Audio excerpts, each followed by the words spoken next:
High student, good morning everyone. আজকে আমাদের session start করছি ইনকাম ফ্রম স্যালারির উপর।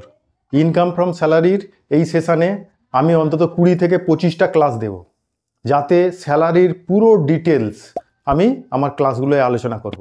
আজকে শুরুতে আমি তোমাদের ইনকাম ফ্রম স্যালারি তোমরা যে ফরম্যাট বইয়ে টইয়ে দেখো, সেই ফরম্যাট থেকে কিছু এগিয়ে আমি একটা নিজের মতো করে ফরম্যাট তৈরি করেছি, এবং যে ফরম্যাটে আমার স্টুডেন্টরা তারা পরীক্ষা দিচ্ছে, পরীক্ষা দিয়ে কিন্তু ভালো মার্কস পাচ্ছে।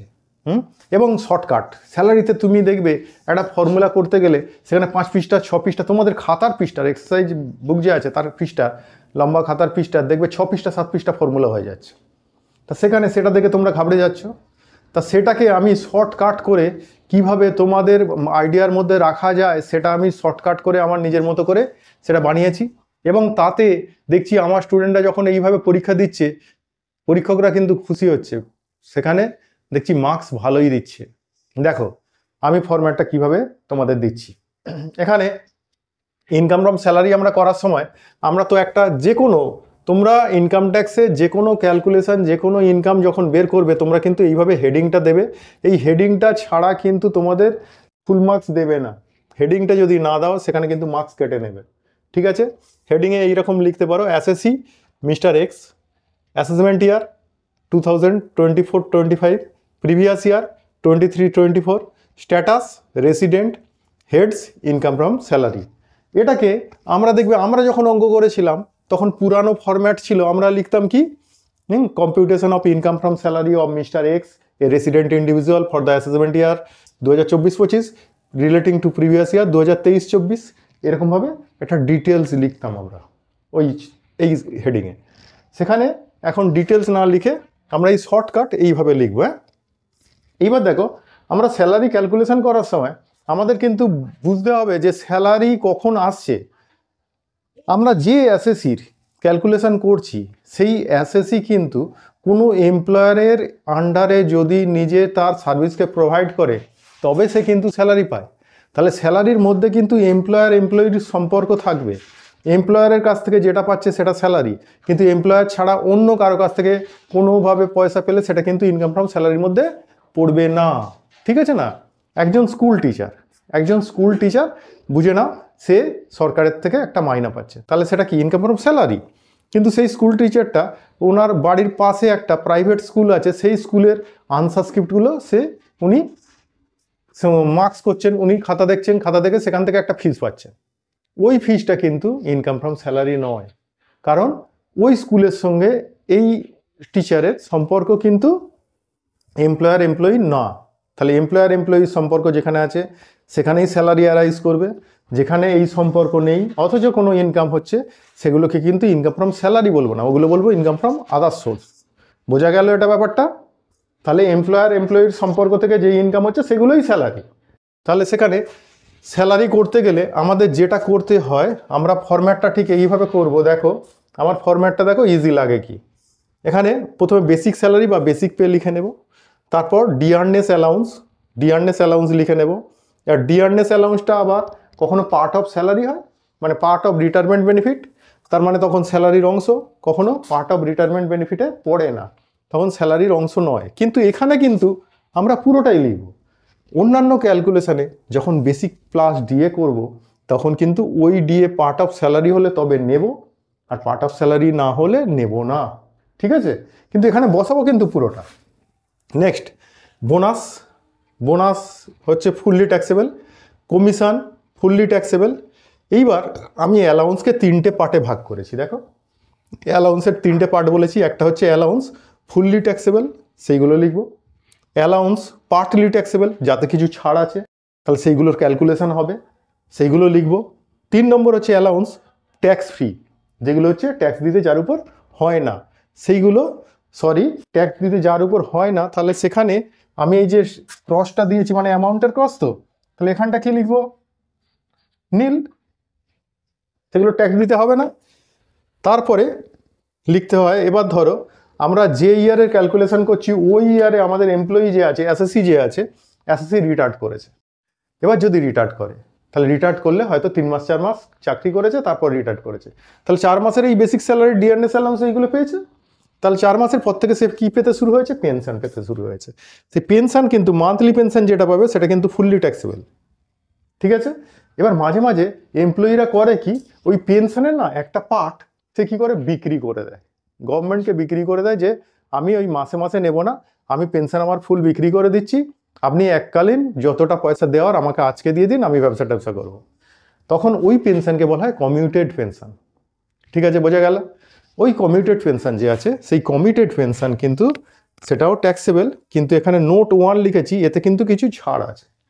তাহলে আমি কি করব বলতো, এই যে তোমাদের অ্যালাউন্স লিখে ফুললি ট্যাক্সেবল লিখেছি, ওর আবার একটা লিস্ট দেব যে ফুললি ট্যাক্সেবল অ্যালাউন্স কোনগুলো, সেগুলো মুখস্থ করে নেবে।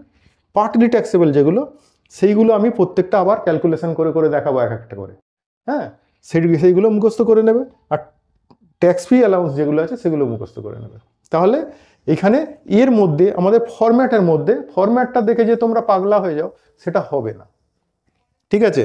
তাহলে ফুললি ট্যাক্সেবল অ্যালাউন্স তারও আমি একটা লিস্ট করে দেব, পার্টলি ট্যাক্সেবল অ্যালাউন্স তারও লিস্ট করে দেব, এবং যেগুলো ট্যাক্স ফ্রি অ্যালাউন্স সেগুলোরও একটা লিস্ট করে দেব। এরপর মান্থলি পেনশন তো বলছি সরাসরি বসবে, কমিউটেড পেনশন কিন্তু আমি ক্যালকুলেশন করে দেখাবো। তাহলে এইগুলো পর আমি সমস্ত ক্যালকুলেশন করে করে দেখাবো পরের ক্লাসগুলোয়, ঠিক আছে। এরপর আমাদের কমিউটেড পেনশন হয়ে যাওয়ার পর যদি রিটায়ার্ড করে তাহলে কি পায়, গ্র্যাচুইটি আসবে, লিভ স্যালারি আসবে, সেই সমস্তগুলো আসবে। আচ্ছা আমি মুছে নিয়ে এবার কিন্তু হেডিং স্টার রাখবো না, উপর থেকেই আমি পরপর নামাবো, হ্যাঁ। চলো দেখো, তারপরে আমরা যে পর্যন্ত করলাম, তারপরে হচ্ছে গ্র্যাচুইটি রিসিভ। যদি বললাম রিটায়ার্ড করে তাহলে সেই বছর গ্র্যাচুইটি পাবে, সেটারও কিন্তু একটা ক্যালকুলেশন আছে, সেখানেও কিছু ছাড় পাওয়া যায়। তাহলে সেই ক্যালকুলেশনটা আমি নোটে করে দেখাবো, সেই জন্য 2 নম্বর নোট করে রেখেছি। তারপর লিভ স্যালারি, তোমার লিভ স্যালারি যেটা জমেছে সেই পয়সাটা, যে স্যালারি মানে যে ছুটিগুলো তুমি নাওনি সেই পয়সাগুলো সমস্ত অ্যাকুমুলেটেড করে কোম্পানি রিটায়ারমেন্টের সময় এককালীন দিয়ে দেয়, তাহলে সেই পয়সাটা আসবে, কিন্তু সেখানেও কিছু ছাড় আছে, সেই জন্য নোট নাম্বার দিয়ে রেখেছি, ওটাও পরে নোট করে দেখাবো। অ্যানুইটি যদি পাও সেটা, অ্যাডভান্স স্যালারি পেলে সেটাও taxable, fully taxable. Area salary যদি পাও সেটাও ফুললি ট্যাক্সেবল। এবার employer contribution to RPF in access of 12%, মালিক যে কন্ট্রিবিউট করে তোমার রিকগনাইজ প্রভিডেন্ট ফান্ডে যে টাকা মানে কন্ট্রিবিউট করে, সেটা স্যালারি 12% পর্যন্ত দিলে ঠিক আছে, কিন্তু 12%-এর বেশি দিলে তাহলে সেটা ট্যাক্সেবল হবে, ঠিক আছে। কিন্তু এখানে স্যালারি মানে কি, স্যালারি মানে হচ্ছে বেসিক প্লাস ডিএ, ঠিক আছে, বেসিক প্লাস ডিএ করবো। আবার ডিএ যদি স্যালারির পার্ট হয় তবেই নেব, নইলে নেব না। তারপর interest on RPF in access of 9.5%, আরপিএফের 9.5% পর্যন্ত যদি সুদ পাও তাহলে সেটা ফ্রি, তার উপরে যদি সুদ পাও তাহলে সেটা ট্যাক্সেবল, ঠিক আছে। এরপর রিটেনজমেন্ট কম্পেনসেশন, তোমাকে যদি ছাঁটাই করে তার জন্য যে কম্পেনসেশন দেয় সেটা ফুললি ট্যাক্সেবল। ভলিউন্টারি রিটায়ারমেন্টের জন্য যদি কিছু পয়সা পাও সেটাও taxable. Salary in lieu of notice, কোনো নোটিস দিয়ে তোমাকে যদি স্যালারি দেয় তাহলে সেটাও হচ্ছে ফুললি ট্যাক্সেবল। এইগুলো করার পর আমরা যেটা পাবো সেটাকে বলবো স্যালারি আন্ডার সেকশন 17(1), 17(1) সেকশানে এটাকে বলবো স্যালারি। তাহলে এই সমস্ত স্যালারিগুলো হলো কি বলো তো, ক্যাশ স্যালারি, যেগুলো তুমি নগদে পেয়েছো। এরপর এর সাথে আমরা প্লাস করব সমস্ত সুবিধাগুলো, যেগুলোকে আমরা বলি পারকুইজিটিস, যার সেকশন হচ্ছে 17(2), 17(2) সেকশান। সেই 17(2) সেকশানে যে সমস্ত সুবিধা পেয়েছো সেই সুবিধাগুলো প্লাস করব, প্লাস করলে তবে পাবো গ্রস স্যালারি। তাহলে চলো পরে আমি এটা মুছে আবার উপর থেকে দেখাচ্ছি। দেখো আমরা স্যালারি আন্ডার সেকশন 17(1) বের করে রেখেছি। 17(1) যেটা বের করেছি সমস্ত অ্যালাউন্সগুলোকে প্লাস করার পর আমরা যেটা পেয়েছি ক্যাশ স্যালারি, সেটা আমরা বের করে রেখেছি। এরপরে এতে প্লাস করতে হয় যে সমস্ত সুবিধাগুলো আমরা পাবো, সেই সুবিধাগুলোকে আমরা বলি পারকুইজিটিস। সেই পারকুইজিটিস আন্ডার সেকশন 17(2), 17(2) সেকশানে পারকুইজিটিসগুলো যোগ করব। পারকুইজিটিসগুলোকেও আমি 3টে লটে ভাগ করেছি, একটা ফুললি ট্যাক্সেবল পারকুইজিটিস, একটা পার্টলি ট্যাক্সেবল পারকুইজিটিস, সেগুলো নোট করে আমি দেখাবো কোনগুলো ওই লিস্টের মধ্যে কে আছে। দেখো আমি নোট নাম্বার দিয়ে রেখেছি, ওইগুলো আমি ডিটেলস দিয়ে দেবো। আর ট্যাক্স ফ্রি পারকুইজিটিস, যেগুলো ট্যাক্স দিতে হয় না। এছাড়া এই পারকুইজিটিসগুলোকে না 2টো ক্যাটাগরিতে ভাগ করা হয়। আমরা না যে কোনো এমপ্লয়িকে 2টো ক্যাটাগরিতে ভাগ করি, একটা হচ্ছে স্পেসিফাইড এমপ্লয়ি, একটা নন স্পেসিফাইড এমপ্লয়ি। স্পেসিফাইড এমপ্লয়ি কারা, নন স্পেসিফাইড সেটা পরের ক্লাসে আমি আলোচনা করব। এবার স্পেসিফাইড এমপ্লয়ি আর নন স্পেসিফাইড এমপ্লয়ি দুজনরাই এই পারকুইজিটিসগুলোর মধ্যে কিছু পারকুইজিটিস আছে দুজনরাই পায়, সেগুলো লিস্ট করে দেবো। আর কিছু পারকুইজিটিস আছে যেগুলো শুধু স্পেসিফাইড এমপ্লয়িরাই পায়, সেটা নন স্পেসিফাইড এমপ্লয়িরা পায় না, তাহলে সেটাও লিস্ট করে দেবো। ঠিক আছে, এই পারকুইজিটিসগুলোর মধ্যেই লিস্ট করে দেবো, দুটো ভাগে ভাগ করে দেবো। এবার ওই সমস্ত পারকুইজিটিসগুলো যোগ করব। আর profit in lieu of salary, তোমার যদি স্যালারির পরিবর্তে তুমি কিছু প্রফিট পাও, মানে হচ্ছে তোমার ধরো যে কোনো কারণে তোমার কিছু তুমি ক্ষতিগ্রস্ত হচ্ছে, তোমাকে রিটায়ার্ড করছে, রিটেন্স করছে কোম্পানি, ক্ষতিগ্রস্ত হওয়ার জন্য কোনো এমপ্লয়িকে যদি কোনো পয়সা দিয়ে থাকে, তাহলে সেটাকে এই প্রফিট ইন লিউ অফ স্যালারিতে আমরা ফেলি।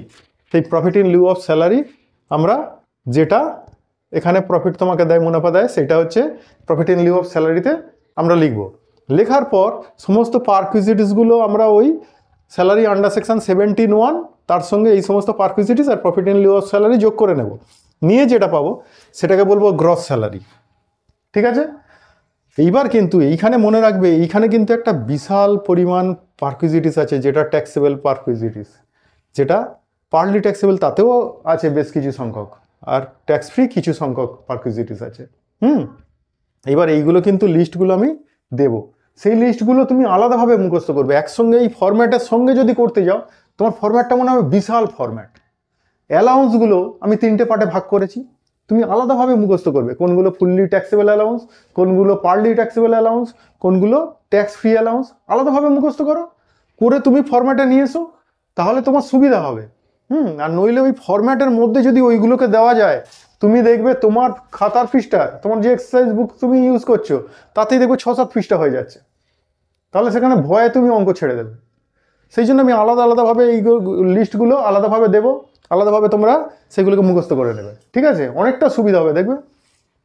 তারপরে আমরা এখান থেকে গ্রস স্যালারি বেরোনোর পর আমরা লেস করি স্ট্যান্ডার্ড ডিডাকশান। স্ট্যান্ডার্ড ডিডাকশান হচ্ছে 16(1), এটা সবাই পায়। আমাদের এই অ্যাসেসমেন্ট ইয়ারে ঠিক করা আছে, এটা 50,000 টাকা সবাইকে ছাড় দেওয়া হবে, তাহলে 50,000 টাকা ছাড় পাবে। আর 2 নম্বর হচ্ছে ডিডাকশান আন্ডার সেকশন 16(2), যেটা শুধু গভর্নমেন্ট এমপ্লয়িরাই ছাড় পাবে। এটা হচ্ছে এন্টারটেনমেন্ট অ্যালাউন্সের জন্য, যদি এন্টারটেনমেন্ট অ্যালাউন্স পাও তবেই ছাড় পাবে, তুমি এন্টারটেনমেন্ট অ্যালাউন্স না পেলে কিন্তু এই ছাড় পাবে না। ঠিক আছে, কিন্তু শুধু গভর্নমেন্ট এমপ্লয়িরাই ছাড় পাবে, সেটা হচ্ছে 16(2)-এ।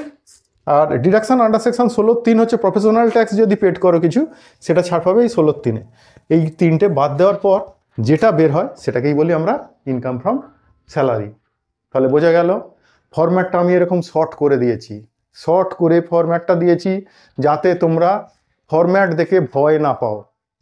এবার ওর ডিটেলসগুলো, এই যে নোট নাম্বার দিয়ে রেখেছি, এর ডিটেলসগুলো আমি কিন্তু পরপর দিয়ে যাব। পরের ক্লাসে আমি 1 নম্বর ডিটেলসটা দেবো, যেটা মনে হচ্ছে খুব সম্ভবত 1 নম্বর মেরেছিলাম আমি পেনশানে, কমিউটেড পেনশান। তাহলে commuted pension, gratuity, leave salary, ওই সমস্তগুলো, হাউস রেন্ট অ্যালাউন্স আছে, মানে ওই ট্যাক্সেবল পার্টলি ট্যাক্সেবল অ্যালাউন্সগুলো যেগুলো আছে, সেই সমস্ত নোটগুলো আমি পরপর করে করে দেখাবো প্রত্যেকটা ক্লাসে। ঠিক আছে, একটাও ক্লাস মিস করবে না, প্রত্যেকটা জিনিসই এখানে ইম্পর্টেন্ট। আমরা জানি না যে আমাদের কোশ্চেন পেপারের মধ্যে কোন অ্যালাউন্সগুলো থাকবে, তাহলে সমস্ত অ্যালাউন্সগুলোই আমরা প্র্যাকটিস করে যাব, সমস্ত পারকুইজিটিসগুলোই আমরা প্র্যাকটিস করে যাব। ঠিক আছে, যেগুলো দেবে সেইগুলো নিয়ে করব। ঠিক আছে, একেবারে ভয় পাবে না, ক্লাস ফলো করো আর কিছু অঙ্ক নিজে প্র্যাকটিস করো, ব্যাস। প্র্যাকটিস করতে করতে দেখবে এই ফর্মুলাগুলোই তোমার মাথার মধ্যে বসে গেছে। ঠিক আছে, ভয় পাবে না, ক্লাস ফলো করো, তোমাদের ক্লিয়ার করার দায়িত্ব আমার। ঠিক আছে, আজকের মতো এটুকু, পরের ক্লাসে দেখা হচ্ছে।